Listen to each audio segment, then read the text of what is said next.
Olá e bem-vindos. Hoje a gente vai mergulhar num tema que, sabe, parece familiar, mas que esconde uma complexidade fascinante: a arquitetura das parábolas de Jesus. Nossa fonte principal aqui é um texto chamado O Mestre da Vida e Suas Parábolas Incomparáveis. Isso. E o nosso objetivo aqui, olha, não é fazer uma análise teológica, religiosa. É quase uma análise de engenharia narrativa, sabe? A gente quer meio que desmontar essas histórias para entender o que as torna tão eficazes e duradouras. Uhum. Por que pequenas histórias contadas há 2000 anos ainda conseguem nos desarmar, né, e provocar reflexão de um jeito que um argumento lógico muitas vezes não consegue? Essa é a pergunta central. E a perspectiva da nossa fonte é o que torna essa análise tão interessante. O texto não aborda Jesus assim primariamente como uma figura de fé, mas como um mestre da vida e, crucialmente, um incomparável contador de parábolas. É, interessante. Ele nos convida a olhar para a técnica, para a arte por trás da mensagem. É uma análise da forma, sabe? Não só do conteúdo. Ok, vamos desvendar isso então. O texto já começa com uma citação de um autor Butterick, que é um verdadeiro soco no estômago. Ele diz assim: um ensino proseador não poderia quebrar nossa inflexível vontade, mas a vista do Pai, vindo para dar as boas-vindas a seus filhos desobedientes, deixa-nos totalmente indefesos. É forte, né? Por que isso? Porque uma imagem, uma cena, tem mais poder do que um discurso bem construído sobre perdão. É uma ótima pergunta e eu acho que a resposta está em como o nosso cérebro processa a informação. Um argumento lógico, ele ativa as nossas defesas. A gente escuta e já começa a pensar: concordo? Discordo? Onde é que está a falha nesse raciocínio? Sim, a gente se arma todo. Exato, é um confronto intelectual. Uma história, por outro lado, ela entra por outra porta. Ela nos convida a ser espectadores de uma cena. Ao vermos o pai correndo, uma imagem que, aliás, quebrava todas as convenções de dignidade da época para um patriarca, Completamente. a gente não está avaliando uma tese. A gente está sentindo a emoção daquela cena. A história contorna a nossa segurança intelectual e vai direto ao centro emocional. Quando a gente percebe, a mensagem já está lá dentro. É como a diferença entre, sei lá, ler um artigo sobre os efeitos da guerra e assistir a um filme que te coloca dentro da experiência de um personagem. Exato, o impacto é outro. O impacto é completamente diferente. E o autor do nosso material parece concordar, porque ele leva essas parábolas a um nível quase inalcançável. Inalcançável é uma afirmação ousada. Muito ousada. Ele diz que obras como as fábulas de Esopo ou os contos da Cantuária de Chaucer se tornam pálidas e insignificância em comparação. É quase desrespeitoso, né? Com outros clássicos. É uma afirmação fortíssima. E o texto tenta justificar essa audácia. Não se trata de um gosto pessoal, mas de um argumento sobre a matéria-prima da história. Segundo a fonte, a diferença fundamental é que uma fábula de Esopo, por exemplo, usa animais para ensinar uma lição moral sobre humanos. É uma alegoria. Isso, uma alegoria, uma abstração. As parábolas de Jesus, segundo o argumento, partem do caminho oposto. Elas mergulham na concretude da vida humana. Um semeador, uma mulher que perde uma moeda, um pai com 2 filhos, um juiz corrupto. Coisas do dia a dia. Exato. A força delas viria dessa combinação de 3 elementos que o autor identifica: percepção instantânea da realidade, imaginação rica para transformá-la em cena e discernimento verdadeiro para extrair um significado universal. A ideia é que elas não são meras ilustrações de uma verdade. Elas são a própria verdade encenada com os elementos mais crus e reais da vida. E aqui é onde fica realmente interessante, porque isso nos leva à origem desse material todo. De onde veio essa galeria de personagens e cenários tão vívidos? A fonte aponta para os 30 anos que Jesus passou em Nazaré antes de começar seu ministério. Geralmente, a gente pensa nesse período como uma fase, sei lá, de preparação silenciosa, quase um vácuo. Mas o texto sugere que foi exatamente o contrário. Foi um laboratório de observação humana. Exatamente.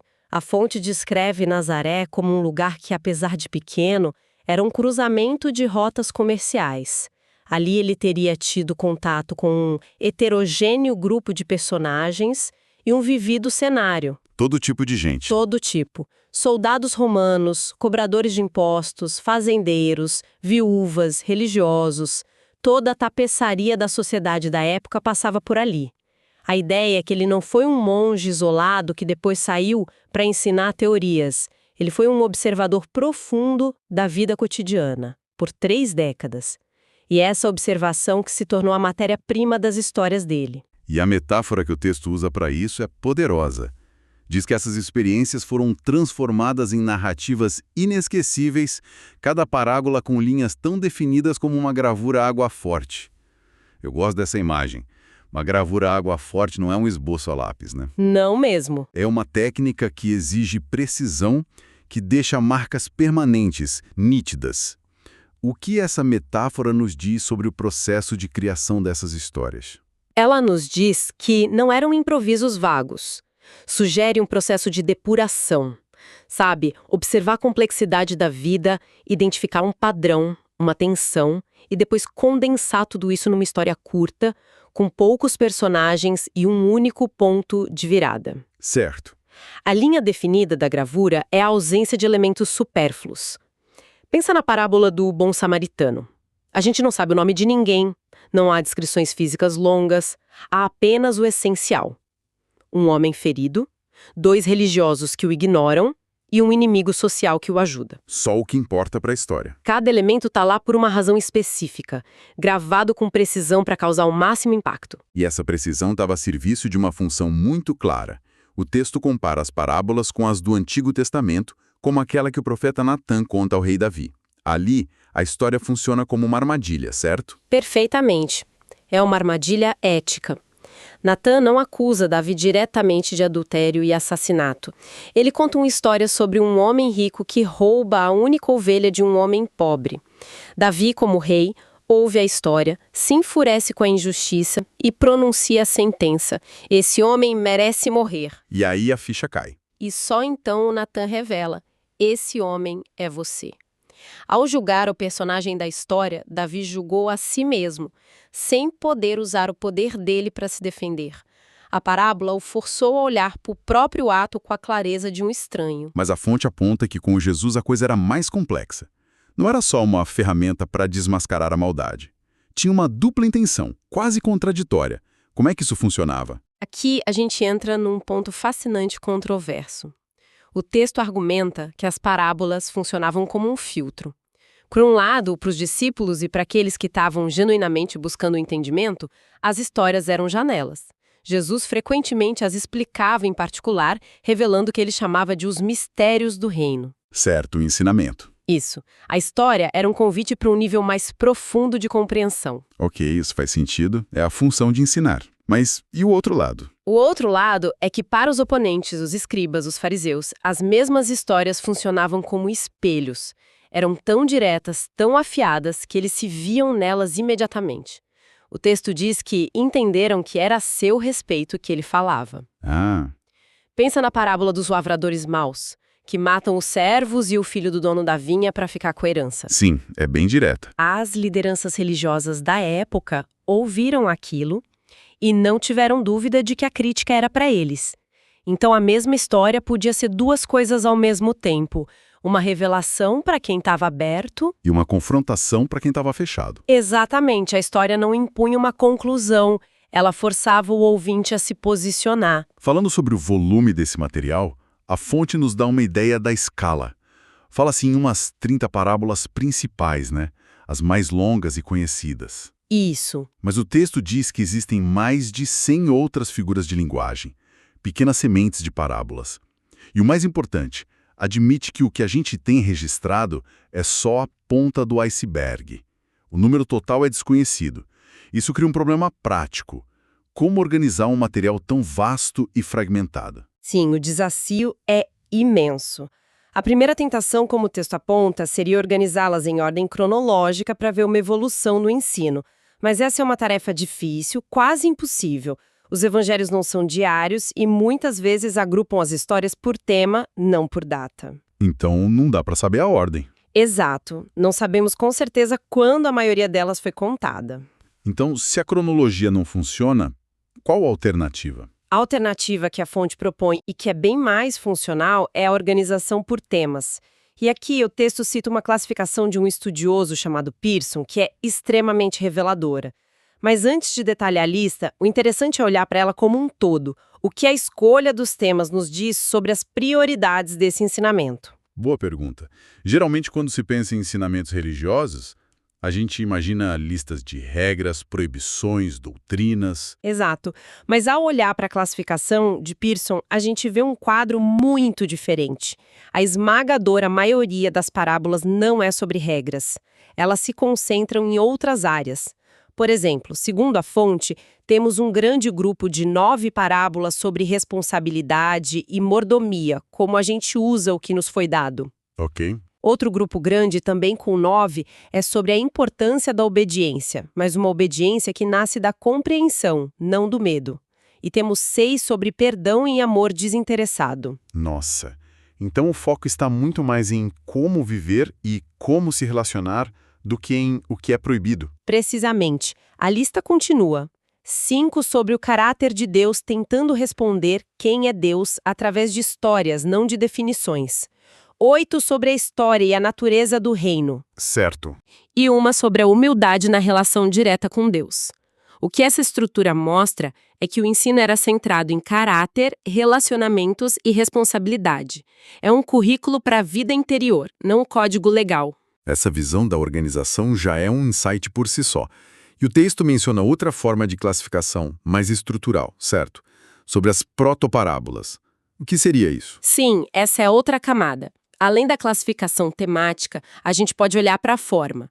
De um lado temos as grandes parábolas, que são as narrativas completas que conhecemos bem, como a do filho pródigo ou a do semeador. Certo. Do outro temos o que o autor chama de protoparábolas. Proto significa primeiro ou primitivo. São parábolas em estado embrionário. Me dá um exemplo. Como é uma protoparábola na prática? Um exemplo clássico seria uma frase como: "Vocês são o sal da terra, mas se o sal perder o seu sabor, como restaurá-lo?" Não é uma história com personagens, mas usa uma imagem concreta e cotidiana, o sal, para criar uma analogia poderosa sobre identidade e função. Ah, entendi. Uma imagem forte e curta. Isso. Ou quando ele diz: "Ninguém acende uma candeia para colocá-la debaixo de uma vasilha."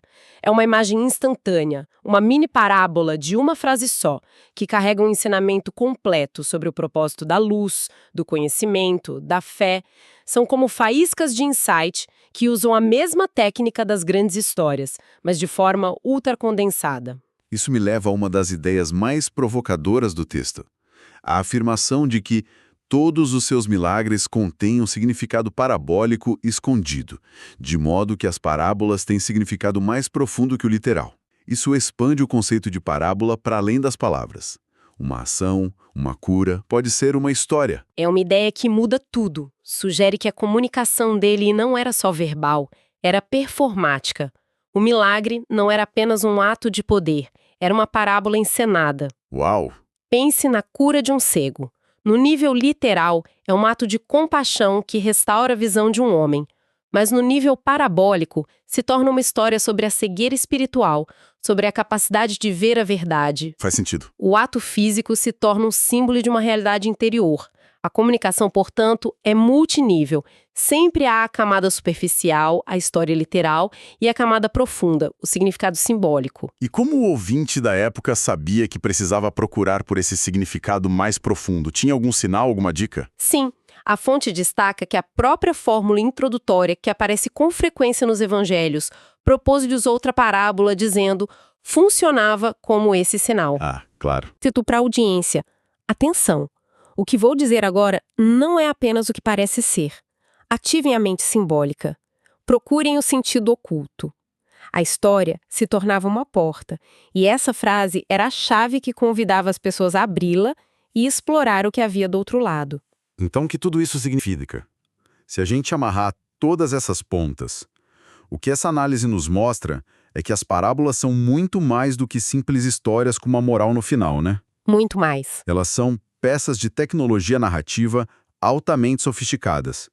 nascem de uma observação profunda da vida real, são esculpidos com uma precisão cirúrgica e operam em múltiplos níveis para, ao mesmo tempo, revelar, confrontar, ensinar e convidar à reflexão.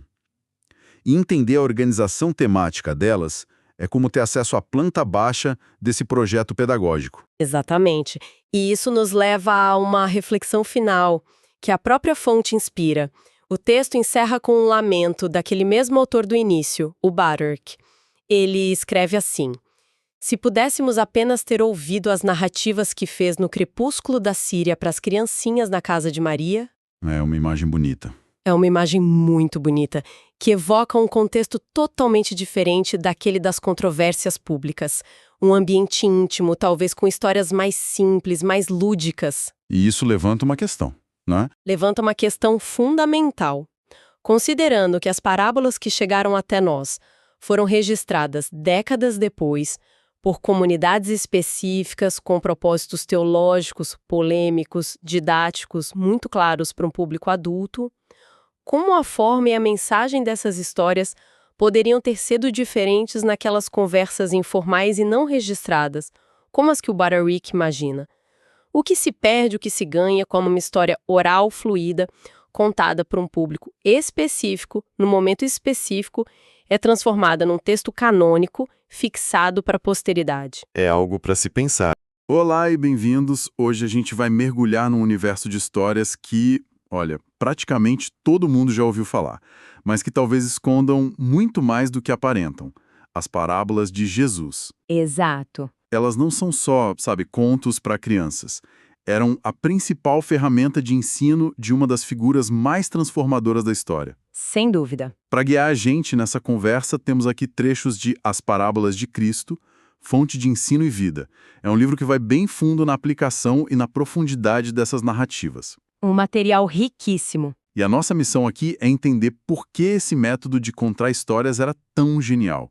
Por que elas ainda conversam com a gente hoje e o que elas revelam, não só sobre a mensagem, mas sobre o próprio mensageiro. Então, vamos lá, vamos desvendar isso. E é um universo vasto mesmo. O contraste é notável. O Antigo Testamento tem pouquíssimas parábolas, enquanto o Novo Testamento é, uma explosão delas. Aham.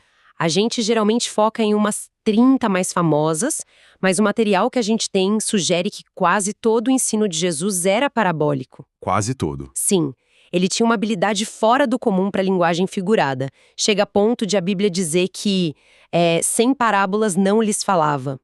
Não era um recurso ocasional, era um modo de operação dele. O que me leva a uma pergunta que eu sempre me fiz. Jesus tinha a atenção de todos. Ele podia simplesmente ter dito: regra número 1, façam isso. Regra número 2, não façam aquilo. Sim, um manual de instruções. Exato! Por que a complicação de criar toda uma história em volta? Qual era o segredo? Porque essas histórias grudavam na mente das pessoas de um jeito que um sermão direto talvez não conseguisse. Aí está a genialidade da narrativa. Como aponta um dos autores, Hillier H. Stratton, o nosso cérebro é programado para lembrar de histórias e não de listas de regras. Ah, claro. É muito mais fácil reter uma sequência de eventos, personagens, um clímax, do que um conceito abstrato. Jesus usava o cotidiano, o pão, a semente, uma moeda perdida, para ancorar verdades profundas em algo que as pessoas jamais esqueceriam. Faz todo sentido. Você não esquece a história do filho que volta para casa, mas talvez esquecesse um tratado teórico sobre o perdão. Exatamente. E tem outro ponto que é fundamental. As parábolas eram profundamente pessoais. Elas mostravam um interesse genuíno no indivíduo. Como assim? Jesus não via uma multidão anônima.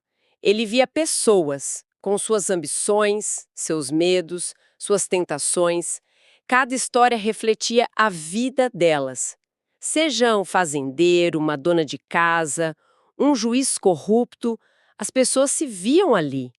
E essa identificação é a chave, sabe? Para uma mensagem que atravessa milênios. Ok, então elas eram eficazes naquela época. Mas e hoje?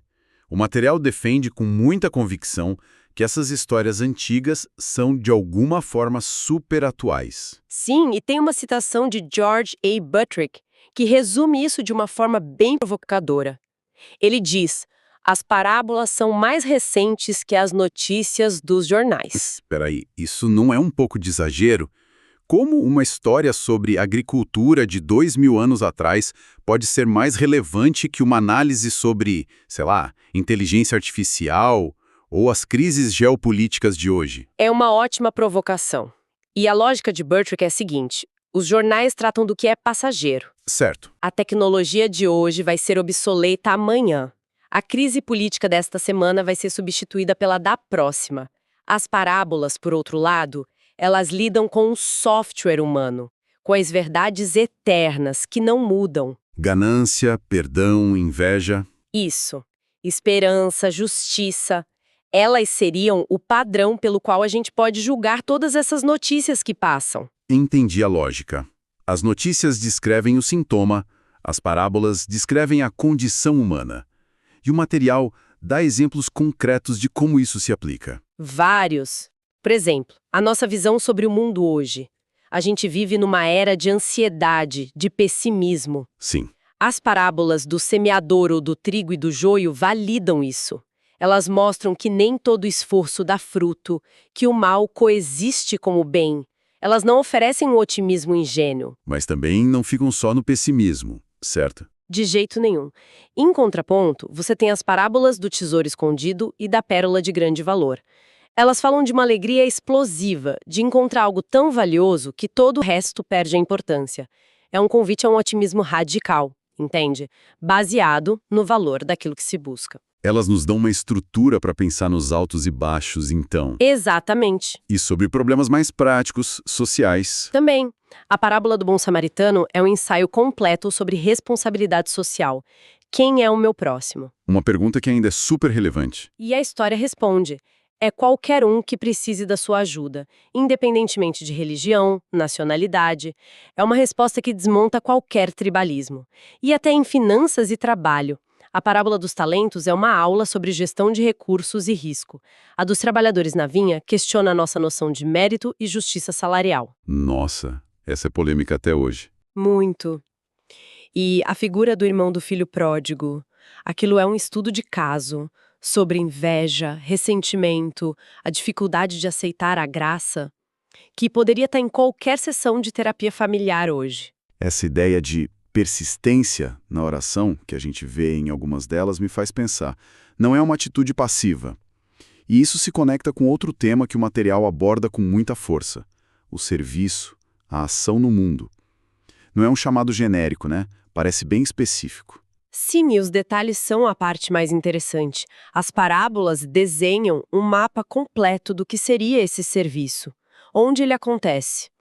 Em todos os lugares, no campo, na cidade, nas estradas, nas vielas. Certo. Para quem? Para todos. Viajantes, mendigos, doentes, os excluídos. Quando? A todo momento, dia e noite. E com que recursos? Porque muita gente deve pensar, eu não tenho muito a oferecer. Essa é a beleza da coisa. O serviço é feito com qualquer dom que você tenha, de um único talento a 10. Ninguém fica de fora por ter pouco e a variedade de papéis é enorme. Semeador, mensageiro, porteiro, agricultor, negociante. Basicamente, qualquer profissão da época é usada como metáfora. A mensagem é: o seu serviço acontece no contexto da sua vida, com as ferramentas que você já tem na mão. O material menciona também um trio de parábolas sobre dinheiro que parecem similares assim à primeira vista. A dos talentos, a das minas e a do denário. Qual a diferença entre elas? Parece um tema recorrente. É um tema central e elas não são repetitivas, são complementares. Pensa nelas como uma trilogia sobre gestão de recursos e recompensa. Uma trilogia, gostei. A parábola dos talentos, onde um recebe 5, outro 2 e outro 1, foca na magnitude da responsabilidade. A quem muito é dado, muito é cobrado. A lição é sobre usar os dons que você tem na proporção que os recebeu. Ok, responsabilidade proporcional. E a das minas? Na parábola das minas, todos os servos recebem a mesma quantia inicial, uma mina cada. O ponto aqui é a igualdade de oportunidade. O que diferencia os servos é o que eles fazem com aquela oportunidade igual. É uma história sobre iniciativa e produtividade. Entendi. Então, uma é sobre responsabilidade, a outra sobre oportunidade. E a do denário, dos trabalhadores da vinha, essa sempre causa polêmica. Porque ela vira tudo de cabeça para baixo. Nela, os que trabalharam o dia inteiro recebem o mesmo salário, um denário, que os que trabalharam só por 1 hora. Pois é. A lição aqui é radical. A recompensa final não é baseada em mérito ou tempo de serviço, mas na graça e na generosidade do empregador. Juntas, essas 3 parábolas criam um sistema de pensamento completo. Seja responsável com o que recebeu, que são os talentos. Certo. Agarre as oportunidades, que são as minas. Mas lembre-se que, no fim, tudo depende da graça, que é o denário. Uau! Vendo assim em conjunto faz muito mais sentido. Ok, já vimos que as parábolas ensinam sobre a vida, o trabalho. Mas e se elas também forem, de certa forma, um autorretrato? O material sugere essa camada extra. Essa é uma das ideias mais poderosas da análise. Muitas parábolas não seriam apenas lições sobre como nós devemos agir, mas também revelações sobre quem era o contador da história. O caráter e a obra de Cristo estariam embutidos nos personagens. Como assim? Em que personagens? Pensa nos protagonistas benevolentes de várias histórias. A graça e a misericórdia do credor que perdoa uma dívida impagável na parábola dos devedores. Aham. A compaixão sem fronteiras do bom samaritano.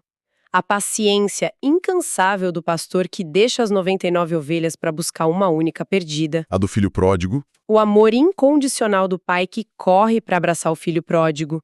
O cuidado do agricultor com a videira. A fidelidade do bom pastor que dá a vida pelas ovelhas. Sob essa ótica, cada um desses personagens é um reflexo do próprio narrador. As histórias se tornam um espelho dele mesmo. Isso muda tudo. Não é mais só um professor ensinando, é um artista pintando o próprio retrato através das suas criações. Com tantas histórias e tantas camadas, eu imagino que organizar tudo isso seja um pesadelo para os estudiosos. É um desafio enorme. E a verdade é que não existe um consenso. Qualquer tentativa de colocar as parábolas em caixinhas rígidas acaba falhando. Ah, é? Sim. E essa dificuldade, na verdade, é um testemunho da riqueza delas. Elas sempre escapam. Mas quais são as tentativas? Como eles tentam agrupar? Existem várias abordagens. Alguns tentam por tema. Parábolas dogmáticas, que são sobre o reino de Deus, morais, sobre conduta, e históricas, sobre Israel. Outros tentam por propósito. As didáticas, que seriam para os discípulos já iniciados, as evangélicas para o público geral e as proféticas sobre o juízo final. Entendi. E há também a abordagem cronológica, como a de Buttrick e Stratton. Eles as dividem pelo momento do ministério, as do início, mais serenas. Mais tranquilas. Isso.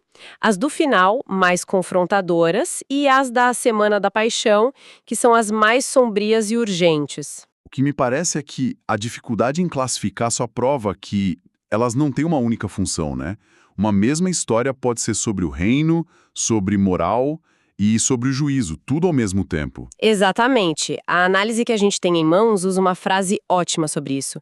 Diz que a parábola extrapolará qualquer linha classificatória por meio da qual tentemos ilimitá-la. Ela é sempre maior que o rótulo que a gente tenta colocar. E antes de Jesus e de todo esse universo de parábolas, o material faz questão de destacar uma figura que às vezes fica meio de lado nesse contexto, João Batista. Por que ele é tão importante aqui? Porque ele foi o ato de abertura. Não só teológico, mas também estilístico. Ele é apresentado como o ponto de transição, a dobradiça entre a antiga e a nova era.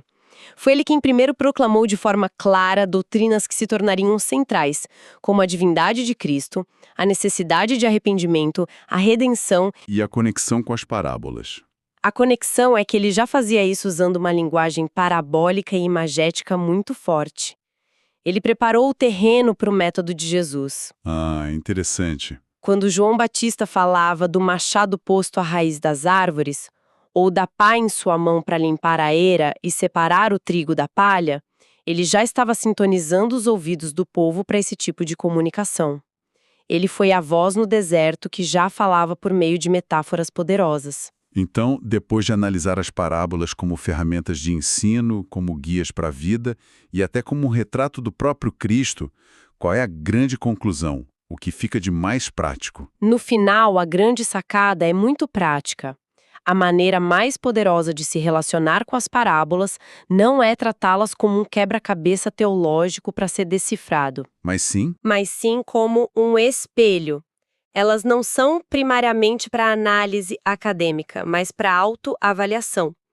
Um dos autores citados, J. H. Robert, diz que o verdadeiro valor não está na nova verdade que a gente extrai, mas na aplicação progressiva e prática dessa verdade simples à nossa vida diária. e isso nos deixa com um pensamento final para reflexão.